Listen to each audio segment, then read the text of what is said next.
Espectáculo, revista musical histórica. Las misiones jesuíticas en el oriente boliviano.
Insertaremos a grandes rasgos, pues se elabora un documental específico, un panorama general de las fundaciones religiosas que se realizaron en lo que hoy es el oriente boliviano. Los franciscanos, dominicos, agustinos y mercedarios precedieron por 3 décadas a los jesuitas en América, pero ninguna de esas órdenes dejó tan honda huella como la de los discípulos de Ignacio que llegaron a Lima recién en 1569.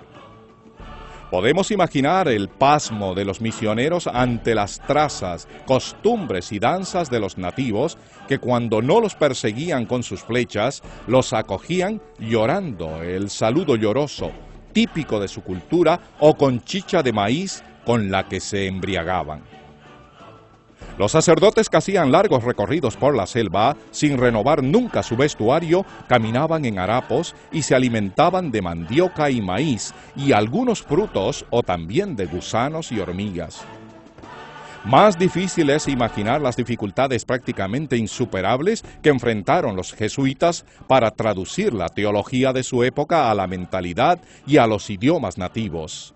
Pese a la formidable capacidad que demostraron para dominarlos, imbuidos del etnocentrismo europeo y seguros de la verdad revelada por el Evangelio. Los jesuitas mostraban abierto menosprecio por las creencias y costumbres de los pueblos indígenas.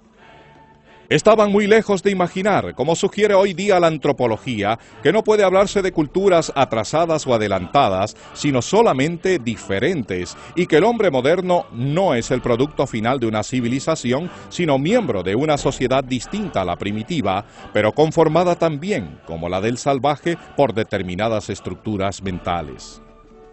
Cogían sus breviarios debajo del brazo y con una cruz en la mano se ponían en camino sin otra prevención o malotaje que la esperanza en la providencia divina. Los jesuitas llevaban un solo hábito: sandalias de cuero en los pies, una manta para la noche y una hamaca. En la mano, a modo de estandarte, una alta cruz de madera que le servía de báculo, un altar portátil y los indispensables objetos de culto, además de hachas y útiles de hierro para regalar, así como peines, alfileres, agujas de coser, espejos y collares de cuentas para las mujeres. Comían lo que encontraban y compartían con los indígenas su provisión de carne salada. Cuando se agotaban, no rehusaban alimentarse de carne de mono, lombrices o raíces. Cargaban también algo de tabaco y hierba, sal, ocasionalmente vino y jabón. Un poco de miel a los postres les sabía a gloria. Los jesuitas estuvieron en Mojos 100 años, desde 1668 hasta 1768. Fundaron 21 misiones semipermanentes. En 1767, año de su expulsión, solo quedaban 15.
Las reducciones del Paraguay antecedieron casi un siglo a las de Mojos, pero algo que no se ha destacado suficientemente y que constituye una de las claves de la extraordinaria eficiencia del experimento jesuítico es la procedencia de muchos de los sacerdotes originarios de los territorios dominados por los Habsburgo, o sea, además de España, los Países Bajos, Italia, Alemania, Austria y Hungría.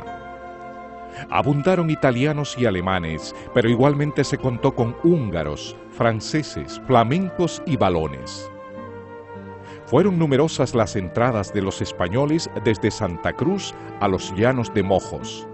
La primera en 1539 al mando de Pedro de Candia. A fines del siglo XVI ya figura un jesuita, Jerónimo de Andia, como capellán de otra entrada, organizada por el gobernador Lorenzo Suárez de Figueroa. Pasaría casi un siglo para la instalación de las reducciones a cargo de los sacerdotes Pedro Marván, quien fundó Loreto en 1682. Cipriano Barase, que fundó Trinidad, capital actual del departamento del Beni, en 1687, y José del Castillo. Barase tuvo el extraordinario mérito de reunir varios centenares de ejemplares de ganado vacuno en Santa Cruz y llevarlas a pie, abriéndose camino por la selva, cruzando ríos y pantanos hasta llegar a Loreto, con 86 cabezas que constituyeron la semilla de la ganadería beniana, riqueza de la que ha vivido ese departamento hasta el día de hoy. Fue asesinado por los indios Baures en 1702. José de Arce, superior del Colegio de Tarija y fundador de San Javier, primera reducción en Chiquitos, fue asesinado por los indios Payaguas en 1718. Francisco Javier Eder, húngaro, quien pasó 15 años en el pueblo de San Martín.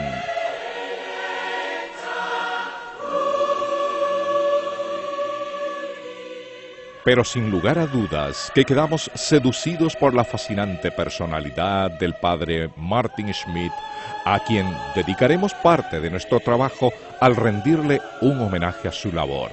El imperio inca, pese a su poderío militar y político, se derrumbó en media hora, lo que duró el combate de Cajamarca, y todo su territorio fue conquistado, pacificado y colonizado en 40 años.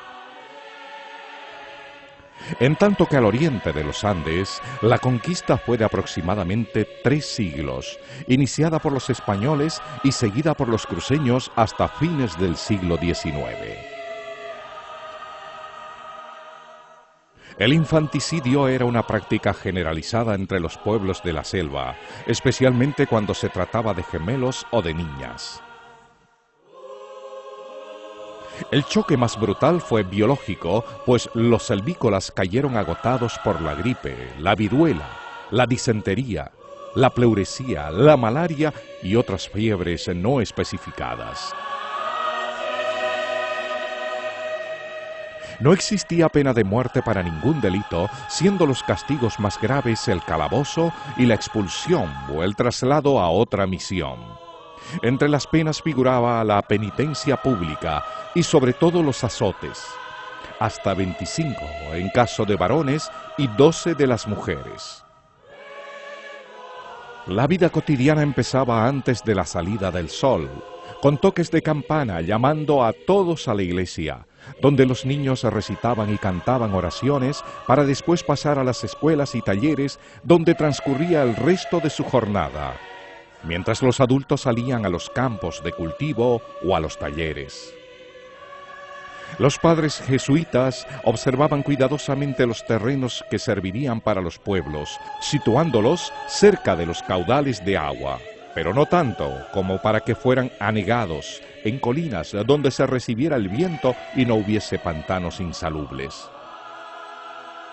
Las viviendas familiares estaban separadas unas de otras por huertos y los pueblos trazados en torno a una plaza con la iglesia y el colegio como elementos primordiales. En poco más de medio siglo se levantaron los bellos templos de la Chiquitanía. Estas son las fechas de creación y los nombres de los fundadores de las misiones. San Francisco Javier, San Javier, Padre José de Arce. San Rafael, Padre Juan Bautista Sea y Francisco Hervas.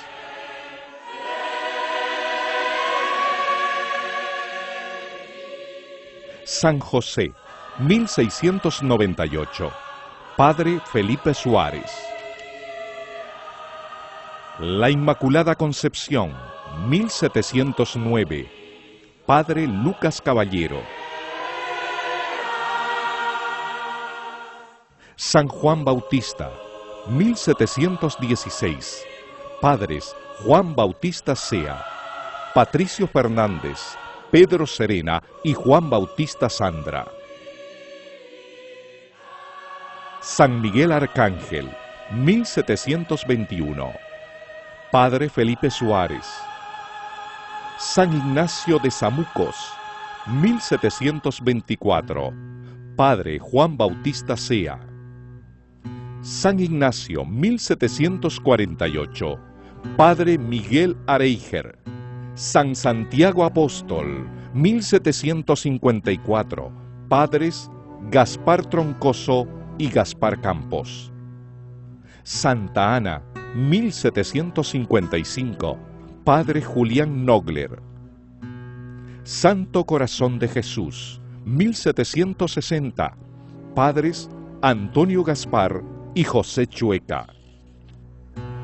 La Compañía de Jesús, durante su permanencia en Chiquitos, realizó importantes fundaciones religiosas. La mayoría de ellas se mantienen como muestra de cultura viva. Menos de un siglo permanecieron los religiosos de Loyola en tierras chiquitanas. En 1767 el rey español ordenó que fueran expulsados de España y sus posesiones. Los religiosos abandonaron el área dejando un saldo muy positivo, muchos pueblos perfectamente establecidos y un gran número de indígenas reducidos.